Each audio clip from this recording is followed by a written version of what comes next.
अब्बासी साहब बहुत खुश हूँ, यकीन माने, और वो सिर्फ इसलिए कि आज पूरी दुनिया पे ये हो गया है कि पाकिस्तान कहाँ खड़ा है और भारत कहाँ खड़ा है। मेरे नजदीक तो बेहतरीन काम हुआ है, क्योंकि अब आप दोनों को एक साथ बैक वक्त देखें तो आपको समझ आती है कि कौन सा मुल्क क्या रिप्रेजेंट कर रहा है। एक जानिब आप देखते हैं कि माइनॉरिटीज को तहफ्फुज फराम किया जा रहा है, रिलीजियस टॉलरेंस को बढ़ाया जा रहा है, उसको भी तहफ्फुज फराम किया जा रहा है, अपनाइयत की बात हो रही है, इंसानियत की बात हो रही है, मोहब्बत की बात हो रही है। मोदी स्थान डिक्टेटर है। वो कैसे ये ऐसे जो वो 140 करोड़ लोगों का प्राइम मिनिस्टर है और उन्होंने जो है अपने इंडिया के लिए बहुत काम किया। लेकिन अगर हम बाबरी मस्जिद या मुगल का दौरे हुकूमत की बात करें तो मुगल यहाँ पे भी हैं और मुगलों ने उधर भी बहुत अच्छी अच्छी मस्जिदें बनाई हैं। ये बात तो है, लेकिन ऐसा बाबरी मस्जिद तो शहीद करना जरा ना उन्हें पुरानी सोच है। तो पाकिस्तान के अंदर भी बहुत सी मंदिर ऐसी हैं जिनको टॉयलेट बना दिए गया, बहुत से मंदिर यहाँ पर भी ऐसे हैं जिनके ऊपर रोड्स बना दी गई, जो है रेस्टोरेंट्स बना दिए गए, तो यहाँ पर भी हुआ है। लेकिन हमेशा पाकिस्तान के जो मुसलमान हैं या इंडिया के मुसलमान हैं मुगलों को हीरो समझते हैं, जबकि हिंदू उनको जीरो समझते हैं। जी बिल्कुल, वो जो है ना हमारी एक फेमस जो है ना मस्जिद थी, बाबरी मस्जिद, ठीक है, फेमस थी जी, फेमस मस्जिद थी, जिसको उन्होंने गिरा के जो है ना पाकिस्तान के मुसलमानों के लिए बहुत बड़ा जो है ना उन्होंने वो झटका दिया है।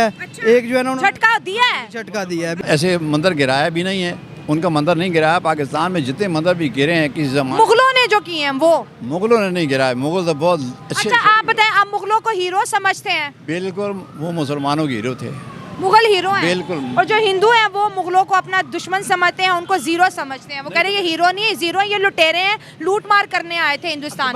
दोस्तों, काफी लंबे समय के इंतजार के बाद आज भगवान श्री राम जी की प्राण प्रतिष्ठा हो गई है, जिसका जश्न भारत ही नहीं बल्कि मॉरिशस, नेपाल, अमेरिका, इंग्लैंड समेत दुनिया के 50 से ज्यादा देशों में मनाया गया। भगवान श्री राम की प्राण प्रतिष्ठा समारोह में पूरे भारत देश की दिग्गज हस्तियां शामिल हुई, जिसमें फिल्मी सितारे, राजनेता, संगीतकार और उद्योगपति भी शामिल थे। दोस्तों, बताया जा रहा है कि राम मंदिर में प्राण प्रतिष्ठा के बाद अयोध्या में रोजाना 1 लाख से ज्यादा श्रद्धालु आया करेंगे, जिससे अयोध्या एक पर्यटन तीर्थ स्थल के रूप में विकसित होगा। वहीं पर दूसरी तरफ राम मंदिर बनने और प्राण प्रतिष्ठा के बाद पाकिस्तान को तीखी मिर्ची लगी है और राम मंदिर उद्घाटन के बाद पाकिस्तान ने अपना बयान जारी किया है। पाकिस्तान ने कहा है कि ढहाई गई मस्जिद के स्थान पर राम मंदिर बनाना भारत के लोकतंत्र पर लंबे समय तक एक धब्बे के रूप में रहेगा। देख रहे हो ना दोस्तों उन्हीं की बातें, मतलब 9 से चूहे खाकर बिल्ली हज को चली। ये वही पाकिस्तान है जिसने अपने यहाँ रहने वाले लाखों हिंदुओं का जबरन धर्म परिवर्तन करवाया और जो हिंदू मुस्लिम बनने को तैयार नहीं हुए उनका कत्ल कर दिया गया। आज वही पाकिस्तान राम मंदिर पर लोकतंत्र की दुहाई दे रहा है। वो कोई ना कोई बहाना बना के वो तो मुसलमानों को नहीं, इबादत के लिए नहीं छेड़े। वो तो कह रहे हैं कि हम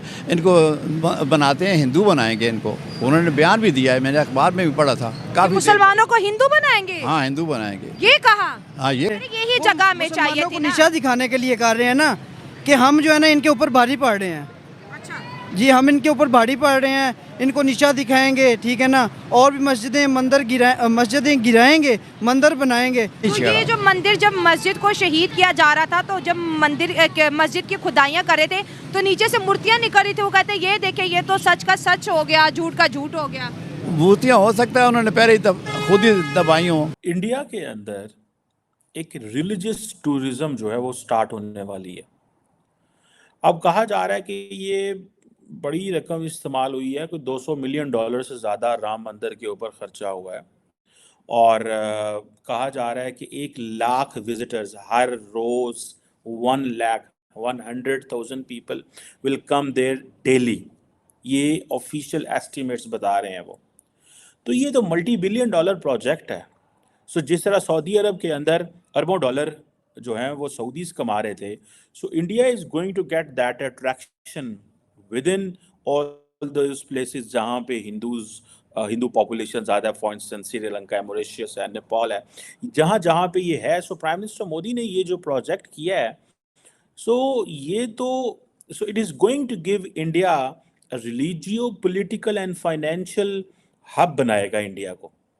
इसको जो कुछ अर्सा पहले अगर आपको याद हो कि एक पार्लियामेंट, एक सीएम थे इंडिया के, मुझे किसी स्टेट के, मुझे उनका नाम भूल जाता है, बार बार स्टेट का भी भूल जाता है और उनका भी भूल जाता है। उन्होंने कहा था कि हमें अमित शाह साहब ने कहा कि ये श्रीलंका, ये नेपाल, ये सारे जो हैं, ये हमारे साथ अटैच हो जाएंगे। तो वो बेसिकली वो यही बात कर रहे थे, ठीक है जी, कि आज जो नरेंद्र मोदी ने अयोध्या के अंदर राम मंदिर की जो इनॉग्रेशन हुई है, और ये सारा यूपी अगर आप देखें, सारे ऑप्टिक्स अगर आप फॉर एग्जांपल देखने की कोशिश करें, ये ऑप्टिक्स बहुत ही इंपॉर्टेंट ऑप्टिक्स हैं।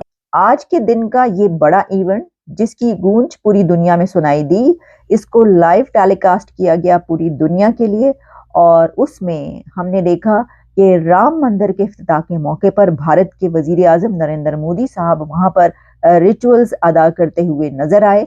और यही नहीं बल्कि इंडिया भर की बिग पर्सनालिटीज वहां पर पहुंची।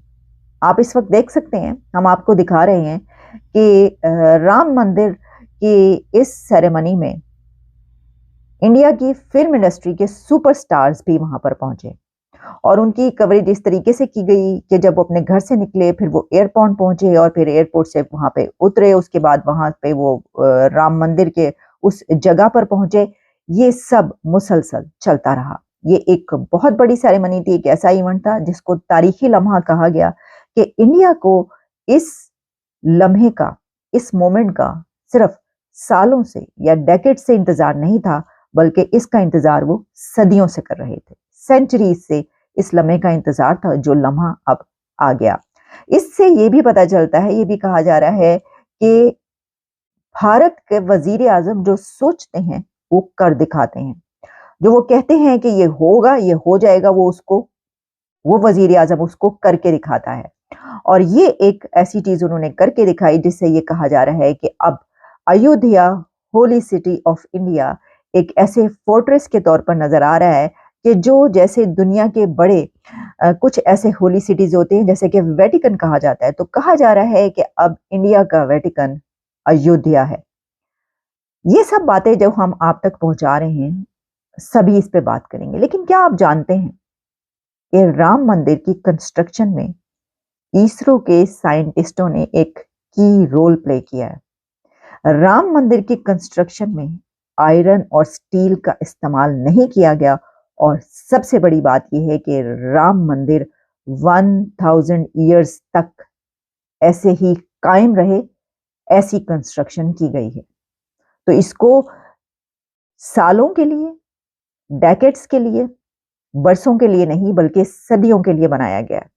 इसकी कंस्ट्रक्शन ऐसे की गई है जिसमें साइंस का इस्तेमाल किया गया है। वो क्या है वो मैं आपके सामने रखूंगी। उनके बहुत बड़े सुपरस्टार्स जो है उसके अंदर शामिल हुए, रणबीर कपूर, आलिया भट्ट और कैटरीना कैफ, विकी कौशल, अनुपम खेर, फिर अंबानी फैमिली, अडानी फैमिली, और इसके अलावा माधुरी दीक्षित, उनके हस्बैंड, और कई सुपरस्टार्स, साउथ के सुपरस्टार्स जो है वहां पर पहुंचे और उन्होंने इस सेरेमनी में हिस्सा लिया, वहां पर मौजूद थे वो। तो इस तरीके से ये जो है वो इवेंट पूरी दुनिया में देखा गया, लाइव चलता रहा।